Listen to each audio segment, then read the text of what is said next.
Welcome back. We're joined over the phone to shed more light on this subject by Dr. Mohamed Sobky, the former director of the Renewable Energy Authority. Good afternoon to you, sir. Good afternoon. Thank you so much for joining us. It's my pleasure. Can you tell us about the significance of the celebration of Egypt's Nuclear Energy Day?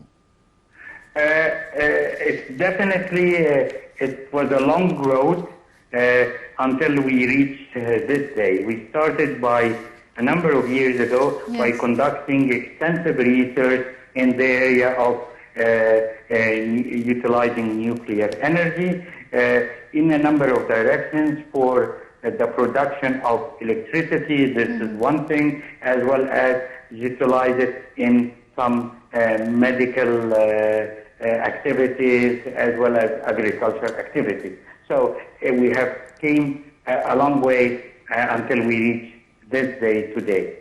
It's quite important because we are primarily diversifying our resources to generate electricity. So we are, until today, we are still depending on fossil fuels, liquid fossil fuels, natural gas, and planning to go to renewable as well as nuclear energy. And it's not we are planning to go to renewables already. We have a big chunk of our capacity. Almost 20% of our installed capacity is coming from renewable energy.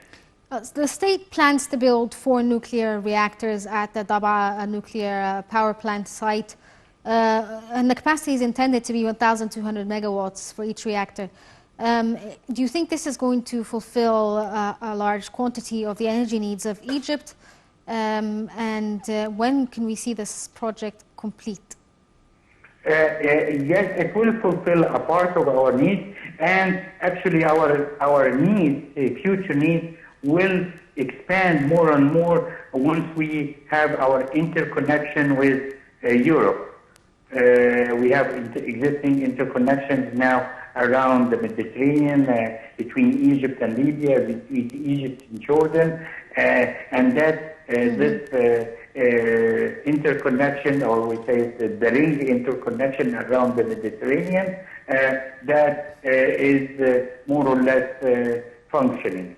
And we have interconnection with eventually with other countries in Europe. So having this nuclear plant specifically in this Daba location will facilitate the commercial activities related to electricity and exchanging electricity with other countries, as well as selling electricity to other countries. Yes, the Egyptian-Russian cooperation in the field of nuclear energy, does this also include the sharing of expertise and training of engineers that will be responsible for the plants in the future? Yes, this is a very good example of exchanging expertise, tying relations based on commercial basis. A nuclear power plant and its activity is a commercial activity. So having this, strengthening the relation with other countries, including Russia, primarily for the nuclear reactor, as well with other countries responsible for the electrical switchgear and so on, that definitely will is quite beneficial for Egypt and for the other countries. You're strengthening the commercial ties and establishing of commercial ties. And of course, it will also add up to establishing job opportunities in that direction. Yes, are we going to see more projects like this in the future after the Daba reactor or the Daba plant is complete? Yes, there is other projects, but these other projects, as you know, Egypt is updating its energy strategy, and based on the different factors regarding the energy availability from indigenous sources, as well as the cost of the projects and so on, that is determined on a regular basis all the time. So the decision now is to go for the first 1,200 megawatts, and then the remaining 1,200 megawatts, and then the planning for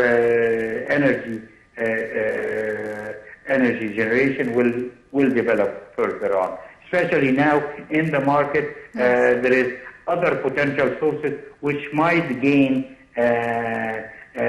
economical advantages, and they might prevail also in the future. Okay, Dr. Mohamed Salah Sobky, the former director of the Renewable Energy Authority, thank you so much for joining us over the phone. We're going to take a short break and get back to the episode.